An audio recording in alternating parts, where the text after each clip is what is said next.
ఈ ఎలక్షన్ హడావుడి ఏమో కానీ అమర్ సార్, మీ టీవీ ఛానల్స్ వాళ్ళు, మీరు కానీ పీడీ టీవీ కానీ ఈ మరి తెలుగు పాపులర్ టీవీ కానీ ఐ డ్రీమ్ వాళ్ళు కానీ మమ్మల్ని వదిలిపెట్టేటట్లు లేరయ్యా. ఎనీహౌ ప్రజలకు కూడాను వాస్తవాలు తెలియాలి కదా అమర్. సార్, మీరు అడగడం తప్పు లేదు. మాకు తెలిసినంత వరకు మేము ఇన్ఫర్మేషన్ మొత్తము ఇచ్చి మా అనాలిసిస్ ఏదో ఇచ్చి ఫ్యాక్ట్స్ ఏంటి ఫిగర్స్ ఏంటి చెప్పడం కూడా తప్పులేదుగా, ప్రజలకు తెలియాలిగా.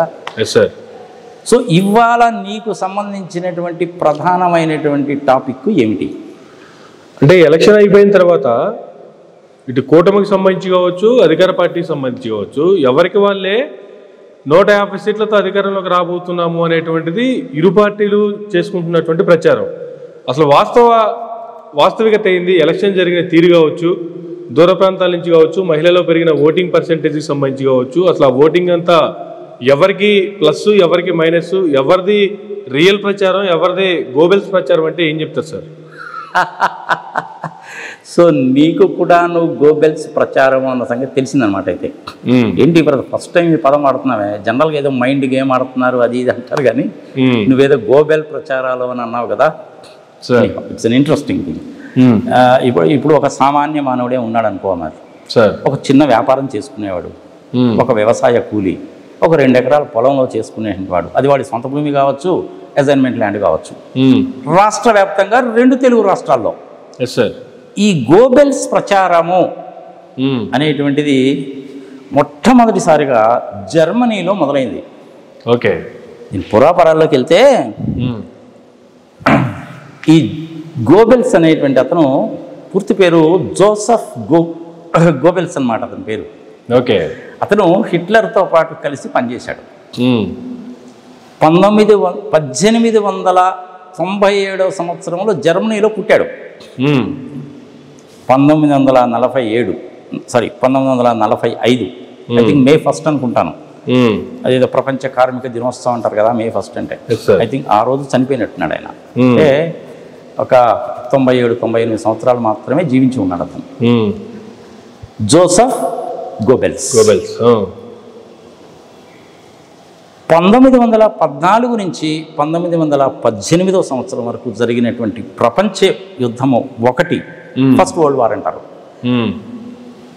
ఈ జర్మనీ వాళ్ళు కొంత భూభాగాన్ని కోల్పోయారు. అందరూ కలిసి వాళ్ళని బాగా అడకత్తల్లో పెట్టి నొక్కేశారు.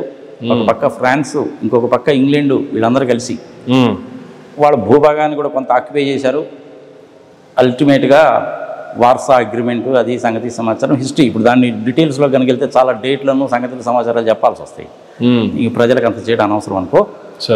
ఎప్పుడైతే మొదటి ప్రపంచ యుద్ధంలో జర్మనీ ఓటమి చవి చూసిందో, దాని తర్వాత అది చూసినటువంటి హిట్లర్ ఏం చేశాడంటే, ఈ వీళ్ళకి సరైన బుద్ధి చెప్పాల్సిందే అని అప్పటి నుంచే దృఢ సంకల్పంతో ముందుకెళ్ళాడు.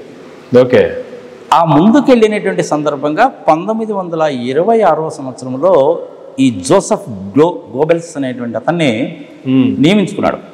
ఓకే, ఇతని పని ఏంటి అంటే అన్ని తప్పుడు ప్రచారాలు చేయడం, తప్పుడు లెక్కలు చెప్పడం, అవాస్తవాలు ప్రచారాలు చేయడం, అది అతను చెప్పడం, ఇంకొక 10 మంది చేత చెప్పించడం, అది 100 మందిలోకి 1000 మందిలోకి పోవడం. ఇదనమాట గోబెల్ ప్రచారం అంటే. ఇప్పుడు మన ఆంధ్రప్రదేశ్లో టీవీ ఛానల్స్ చేసేది కూడా అదే. దాని విషయం తర్వాత వద్దాం. ఈ విధంగా ప్రచారం చేయడం మొదలుపెట్టారు. ఎప్పటి వరకు? 2వ ప్రపంచ యుద్ధం మొదలైందాక. 2వ ప్రపంచ యుద్ధం మొదలైన తర్వాత కూడా ఏం చేశారంటే వీళ్ళు, మన జర్మన్ సైన్యాలు రష్యాను తుదముట్టించేశాయి. రాలేక వాళ్ళు మంచులో ఇరుక్కుపోయి చాలామంది చనిపోయారు. మన ఆర్మీ ముందుకెళ్తుంది. ఇదిగో పోలాండ్ని ఆక్యుపై చేసేసాం, అదిగో ఫ్రాన్స్లో కొంత భాగం ఆక్యుపై చేసేసాం, ఇటలీ వాళ్ళు మన దెబ్బకి దడిచిపోయారు, బ్రిటన్ వాళ్ళు ముందడుగు వేయడం లేదు, మన 10 యుద్ధ విమానాలు పోతే వాళ్ళ 100 పోయాయి, మన 4 ట్యాంకులు పోతే వాళ్ళ 400 ట్యాంకులు పోయాయి, మన వాళ్ళు 100 మంది చనిపోయారు, కానీ వాళ్ళలో 10,000 మంది చనిపోయారు. ఈ విధంగా ప్రచారం చేయడం మొదలుపెట్టాడు. ఎంత పీరియడ్? Almost 5 years. 2వ ప్రపంచ యుద్ధం ఎండ్ అయిందాకా ఈ విధంగా ప్రచారం చేస్తే ప్రజల్లోకి ఏమి సందేశం పోద్ది? అప్పుడు మనకి వాట్సాప్లు లేవు కదా, సెల్ ఫోన్లు లేవు కదా. అవును. ఫోన్ అన్నా చేయాలి, టెలిగ్రామ్ అన్నా పంపించాలి. అవును. వీడేం చేసేవాడు అంటే తెలిసిన వాళ్ళందరికీ ఫోన్ చేసి చెప్పేవాడు. ఓకే. అందరికి కూడా ఉత్తరాలు రాసేవాడు, లేకపోతే టెలిగ్రామ్లు పెట్టేవాడు. ఓ జర్మన్ సైన్యం అలా అయిపోతుంది, ఇలా అయిపోతుంది, ఎలా చేశారు ఇలా చేశారు అని చెప్పారు. ఇదే పని అన్నమాట వాడి పనే ఇది, రెండో పనే లేదు.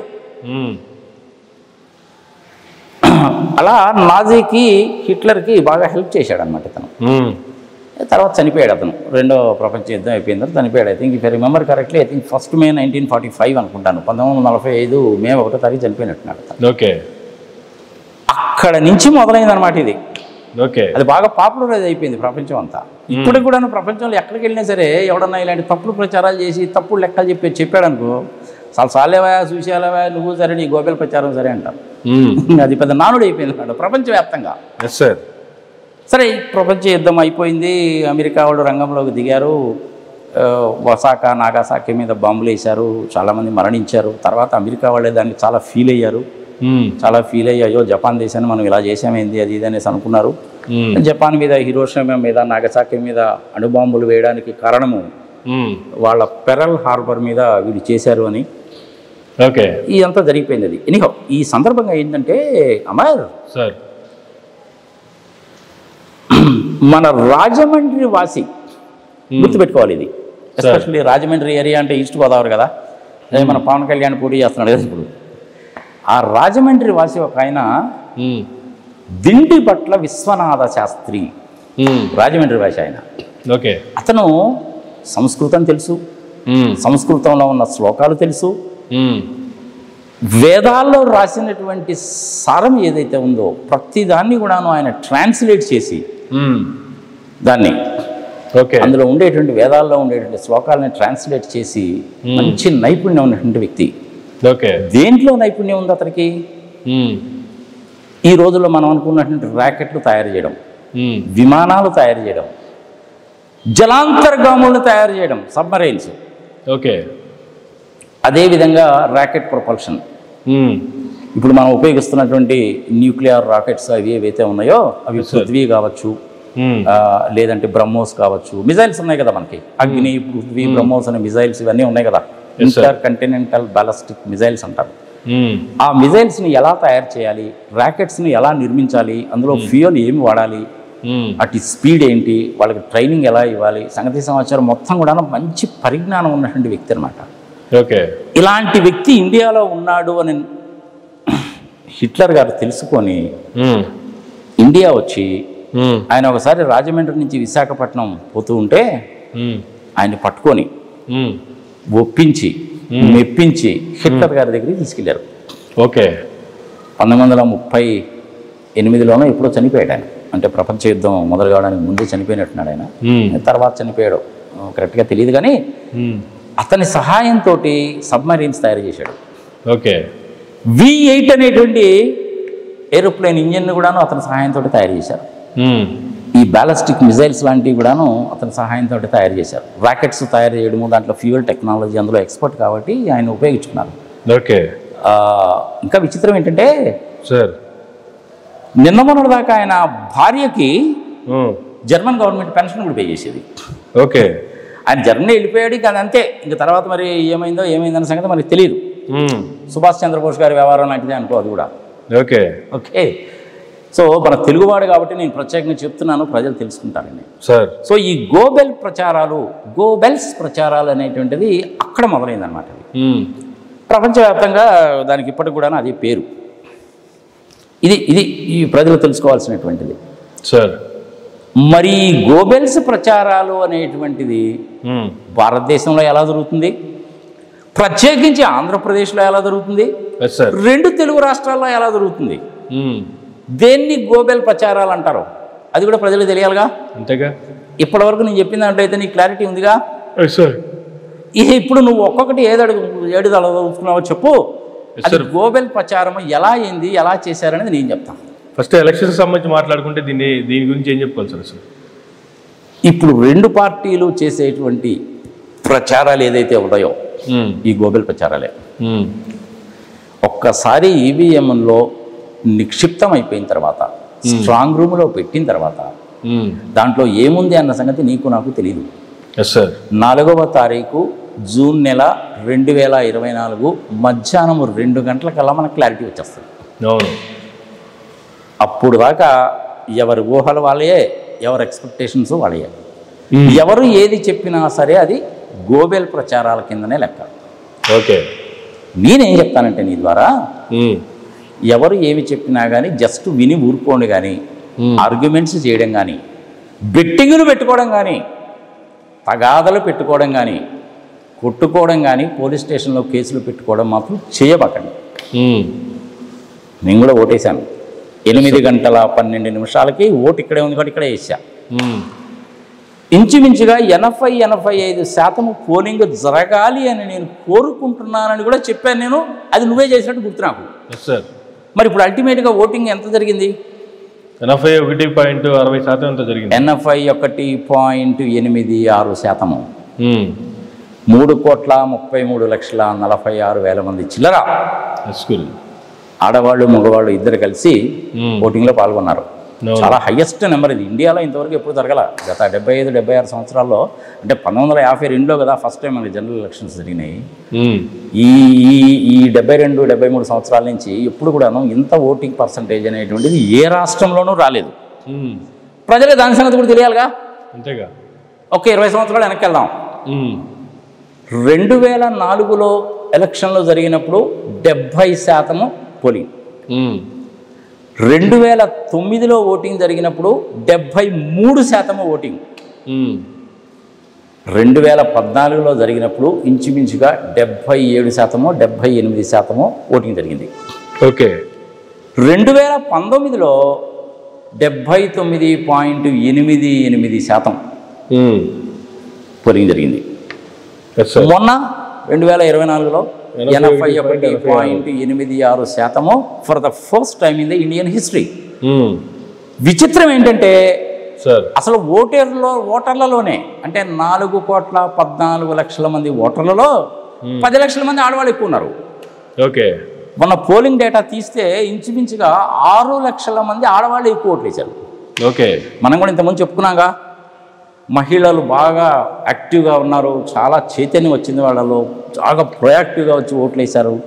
నన్ను కూడాను రాత్రిపూట 9 గంటలకి, 9:30కి, 10 గంటలకి వాళ్ళ ఊరికి ప్రచారానికి వెళ్తే ఆ బండల మీద కూర్చోబెట్టి నన్ను వాళ్ళు చాలా డౌట్ క్లారిఫై చేసుకున్నారని కూడా చెప్పుకున్నాగా. అవును. మహిళా చైతన్యం బాగా వచ్చిందన్నమాట. సో ఇది దానికి సంబంధించిన స్టాటిస్టికల్ ఇన్ఫర్మేషన్. అయితే ఇప్పుడు వీళ్ళు ఏం మొదలుపెట్టారంటే భయంకరమైనటువంటి గ్లోబల్ ప్రచారాలు మొదలుపెట్టారు. గోబెల్స్ ప్రచారాలు మొదలుపెట్టారు. ఏమిటది? ఒక 7-8 అంశాలు ఉంటాయి. అందులో ఫస్ట్ అంశం ఏంటంటే హెవీగా ఓటింగ్ జరిగింది. కనపడతానే ఉంది, వాస్తవమే. అవును.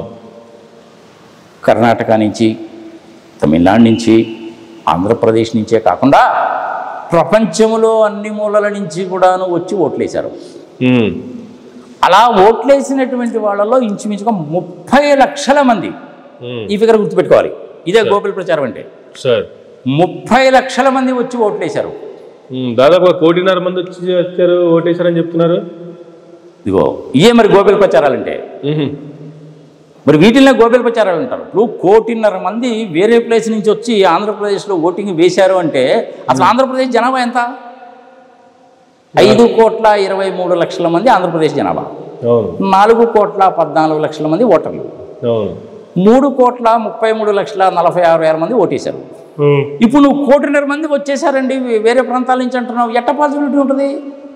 3,33,00,000లో 1,50,00,000 మంది నువ్వు అని చెప్తే వీళ్ళందరూ కూడాను అవుట్ సైడ్ ఉన్నారా? ఆంధ్రప్రదేశ్లో లేరా? ఓకే. మరి దీన్ని గోబెల్ ప్రచారం అంటారా కాదా? ప్రజల విజ్ఞతకు వదిలేద్దాం. తప్పుడు ఫిగర్లు అనమాట ఇవన్నీ.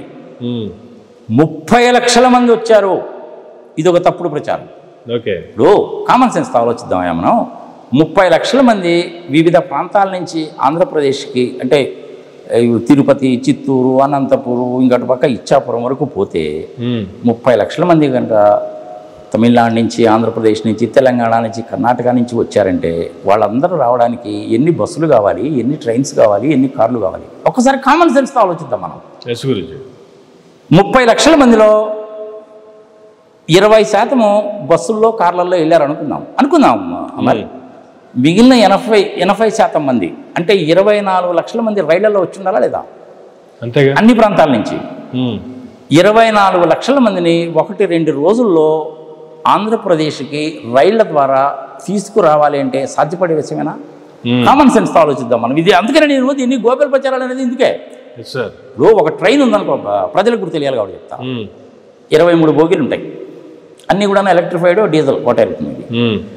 అందులో లాస్ట్లో ఉండేటువంటిది బ్రేక్ వ్యాన్ ఉంటుంది.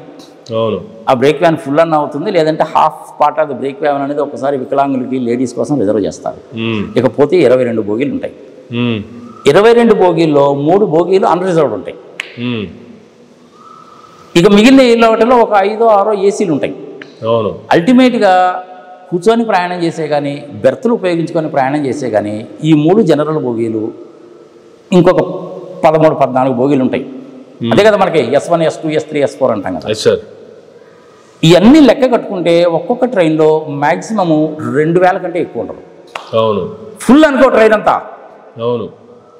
ఈ 24 లక్షల మంది ఒక్కొక్క ట్రైన్లో 2000 మంది చొప్పున ప్రయాణం చేయాలి అంటే నీకు ఎన్ని రైళ్లు కావాలి? క్యాలిక్యులేట్ చేసుకో నువ్వే. కరెక్టే. 24 లక్షలని 2000 పెట్టి డివైడ్ చేయి, ఎంత వస్తుందో చూద్దాం. ఒక్క నిమిషం ఆగు. ఎందుకు ప్రజలకు మళ్ళీ దాన్ని చేయడం ఎందుకు కానీ నేను అది కూడా చెప్తాను ఆగు. నీకు ఇప్పుడే నేను క్యాలిక్యులేట్ చేసి చెప్తాను ఆగు, ప్రజలకు కూడా లెక్క తెలిసిపోతుంది. ఒక్క నిమిషం ఓపిక పట్టాలి నువ్వు. 1,50 ట్రైన్లు వేసుకున్నా కూడా 24 × 50 1200 రైలు కావాలయ్యా. 1200 రైలు కావాలి నీకు. అవును సార్. భారతదేశంలో భారతీయ రైల్వేలు ఇప్పుడు భారతదేశంలో టోటల్గా నడుపుతున్నటువంటి రైలు 13,000. ఇది నీకు 1200 రైలు కావాలి. కుదిరే పనినా ఇదే? అసాధ్యం అసలు. మరి ఈ దరిద్రం ఉండవాడు, I'm sorry to use this word. 24 లక్షల మంది, 25 లక్షల మంది, 30 లక్షల మంది వచ్చేసారని చెప్తారే, ఇది నమ్మదగ్గ ఫిగరేనా? గోబెల్ ప్రచారం కాదా ఇది? అంతే కదా. తెలిపోయింది కదా నీకు. ఎవరో అక్కడే 30 లక్షలు కాదు అనే సంగతి తెలిపోయింది. అవునా? అవును. ఆ అమెరికా నుంచి ఒక ఆయన వచ్చిన ఆయన ఎవరు? NRI కోమటి జయరాం. డబ్బులు మొహాన పారేయండి, ఓట్లు వేసేస్తారు, ప్రజలు పిచ్చోళ్ళు, తిక్కలోళ్ళు, ఉత్త యూజ్లెస్ ఫెలోస్, మెంటల్ గాళ్ళు. ఆయన కూడా చెప్పాడుగా. పోనీ ఆయన అంటే అన్నాడు అనుకో, ఇంకొక ఆయన డాక్టర్ వచ్చాడుగా మన ఈ మధ్య, లోకేష్ అని. మరి అతని వ్యవహారం ఏందో కూడా ప్రజలు తెలియాలిగా. ఇలాంటి వాళ్ళందరూ గోబెల్ ప్రచారాలన్నమాట. అతను చేసిన పని ఏంటి? ఇప్పుడు అమెరికా వెళ్ళాడు, డబ్బులు సంపాదించుకున్నాడు. 2006లో నువ్వు డాక్టర్గా వనికిరావు, పోరా బాబా నేను సర్టిఫికేట్ ఆఫ్ ప్రాక్టీస్ పీకేశారు. ఇన్నాళ్ళ నుంచి అక్కడ ఎలాగోలాగో బతుకుతున్నాడు. అతనేమో ఎండోక్రైనాలజిస్ట్. ఎండోక్రైనాలజిస్ట్ అంటే మనకి ఇక్కడ ఏఏజీ హాస్పిటల్లో డాక్టర్ నాగేశ్వర రెడ్డి గారు కూడా ఎండోక్రైనాలజిస్టే కదా. ఇతను కూడా అలాంటి డాక్టరే, మంచివాడే, సెటిల్ అయ్యాడు, డబ్బులు సంపాదించుకున్నాడు, బాగానే ఉంది. ఆయన భార్య రొమటాలజిస్ట్ అనమాట. ఆమె రొమటాలజిస్ట్ అంటే ప్రజలకు తెలియదు కదా, కీళ్ళవాతము కీళ్ళ నొప్పులు. ఆమె ఆ డాక్టరు. మరి ఆమె వీళ్ళకి కలిసి ఉన్నారో డైవర్స్ ఇచ్చారో మనకైతే తెలియదు. కానీ ఇతను బతుకు బస్ స్టాండ్ అయిపోయింది అమెరికాలో. మరి ఏదో పెట్రోల్ పంపులో అక్కడ ఎక్కడ పని చేసుకుంటే ఏమైనా బతికాడో మనకు తెలియదు.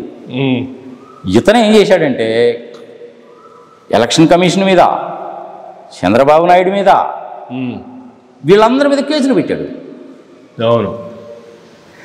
కేసులు పెడితే ఆ హాస్పిటల్లో ఇంచుమించుగా 200-250 మంది డాక్టర్లు ఉంటారట అతను పనిచేసిన హాస్పిటల్లో.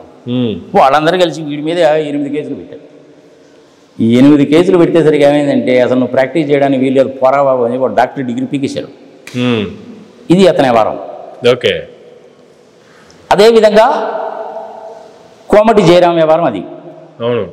వీళ్ళందరూ కూడా అమెరికాలో బాగా డబ్బులు సంపాదించుకున్నటువంటి వాళ్ళే. ఆ కోమటి జయరాం మీద కూడా మనం ఇంతకుముందు వీడియోలు చేసాం, లింక్ పెట్టు, ప్రజలు చూసుకుంటారు. వీళ్ళందరూ చేసేటువంటి ప్రచారాలు కూడా గోబెల్ ప్రచారాలే.